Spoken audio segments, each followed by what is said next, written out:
ಏನು ಸಿಕ್ಕಾಪಟ್ಟೆ ಚಳಿ ಇದೆ ಅಂದರೆ ಅಬ್ಬಬ್ಬಬ್ಬಾ.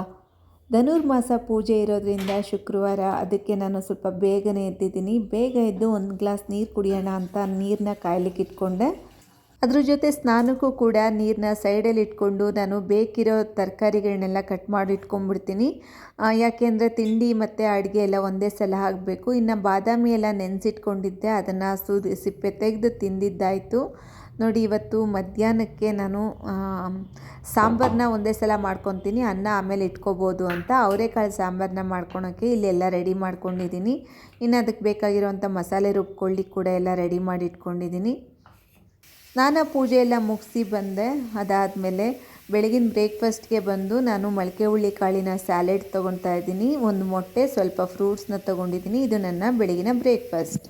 ಮಧ್ಯಾಹ್ನಕ್ಕೆ ನಾನಿಲ್ಲಿ ಕೆಂಪಕ್ಕಿ ಅನ್ನ ಮಾಡ್ಕೊಂಡಿದ್ದೀನಿ, ಅವರೆಕಾಳು ಸಾರು ಮಾಡ್ಕೊಂಡಿದ್ದೀನಿ, ಸ್ವಲ್ಪ ಸ್ಯಾಲೆಡು, ಒಂದು ಮೊಟ್ಟೆ. ನಮ್ಮ ಡಾಕ್ಟ್ರೊಬ್ಬರು ದಿನಕ್ಕೆ 3 ಮೊಟ್ಟೆ ತೊಗೊಳಕ್ಕೆ ಹೇಳಿದರು. ನನಗೆ 2 ಮೊಟ್ಟೆ ತೊಗೊಳ್ಳೋದೇ ಸುಸ್ತಾಗ್ಬಿಟ್ಟಿದೆ.